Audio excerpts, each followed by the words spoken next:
Hi everyone! So second video review for this week is for Hot London Nights by Claire Lydon, which is book 7 in the London Romance series. If you want to check out my review, I did just post that, so if you're on YouTube there's a link in the description below, and if you are on Facebook or on my blog then there is a link within the post, and this is the video review. So, Hot London Nights by Claire Lydon. Definitely never too late, ever, for this type of romance, for this type of story, for anything. It's definitely never too late, and that's a really important message in this story. So it's about Gina. She's a successful property businesswoman, and she wonders if she's ever going to find love. She's wondering if it's kind of compatible with her life. But then she meets a minor celebrity businesswoman, India, when she's looking for her dream home in London, and she wonders if there might be a chance. Still, Gina's kind of wary, and I completely understood why. India, however, is feeling really heartbroken following her breakup, and she isn't looking for love, but she is quite taken with Gina upon meeting her, and especially when it's Gina who seems to hold the key to achieving this dream home that she wants. So when Gina accompanies India on this mission to reunite two long-lost lovers, it kind of appears that there might be more than just some old flames being rekindled, and this was just so great. It's culturally diverse, it's down to earth, it's an everyday love story. Even if one of the characters is a minor celebrity, this is your everyday type of story, and I absolutely adored it. I really did. It was so realistic, and yet it had a magic to it, a real wonder that wasn't every day, but it felt like every day. And even though both Gina and India were they were doing well for themselves and they were successful in business, they weren't unrealistic with that status. Like, it didn't come with like the "oh, I'm better than you" type of status that sometimes comes with that celebrity or somebody who's in a powerful position. They were just so down to earth and normal, and I loved that about them. But the cutest thing was, for both of them, sort of they found someone else who completely understood them, what they were going through, even though they had not been through the same thing, but they'd been through a similar experience. And so they really were a great support for one another, and I loved that they had that connection. But it also really lent well to the drama, that hesitance to believe that love was possible, and that was for both of them. They were both on that sort of fence, but India was a lot more driven in knowing that she really liked Gina, and Gina was really wary of what she was going to end up involved in if she went down that route.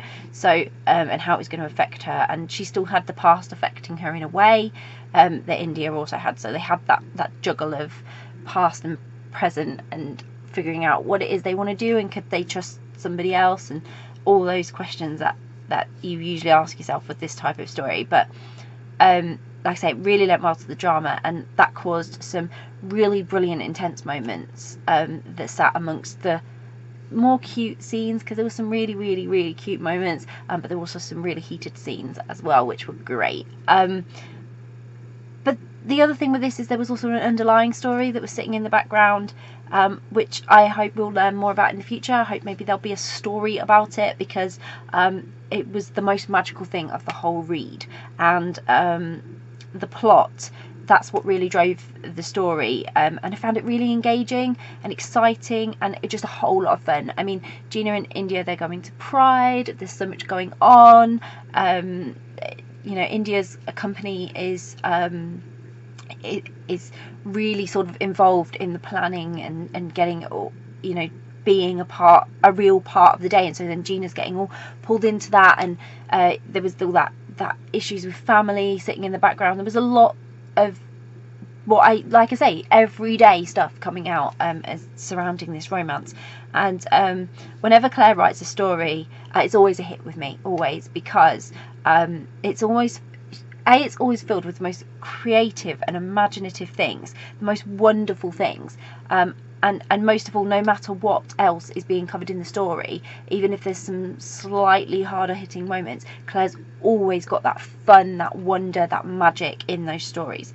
And it always has the brilliantly fun moments. Always, you can always rely on her to deliver those to you, and so you just feel like you're right there. You really feel like you're part of things, and in this one especially, you really felt like you were part of the celebrations, and that you were there and you were having this experience, and that you were really on Gina and India's sort of team. You really wanted them to succeed in everything. So that was in the dream home, in the dream relationship, in everything, and in their little mission that they were on as well. And like I said, I really did feel like a part of the story in particular. And I haven't read all of the London Romance series. I'm working my way through them, but this one I think is one of my favourites so far. I absolutely loved it, and this is a story that I think everyone should read, because it was the most wonderful of romances, and it had something for everything. And I think that message that it was really driving home was, it's never too late, and that's a very important message for everyone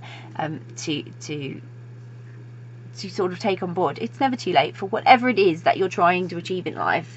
It's never too late for you to try, and I couldn't put it down. I can't wait to read it again and again and again. It was just one of those stories that you got fully immersed in and had a lot of fun reading, and just I really, really, really, really enjoyed it. So I'll pop a link in the description so that you can go and grab a copy of Hot London Nights, which I hope you will. The great thing about the London Romance series is they are all standalone, so although there are characters from other books in the series, you can literally pick them up in any order and just read them. So if you haven't read any of the London series before, don't be put off. You can totally pick this one up and just experience the story standalone, Gina and India's story, which is absolutely amazing, and I would recommend it. It's great. So if you've read Hot London Nights by Claire Lydon, it would be great to hear from you. Please comment below. Please let me know what you thought of this story. If you haven't read it yet, but it's on your to be read list, you're planning to read it, or you're now really intrigued and you're thinking, I'm going to read that book, again, comment below, let us know what you're reading, because it's always great to hear what you're reading. And if you do read it, I really, really, really, really hope you have a lot of fun reading it, because it is a lot of fun, but I really hope you enjoy it as well. Bye!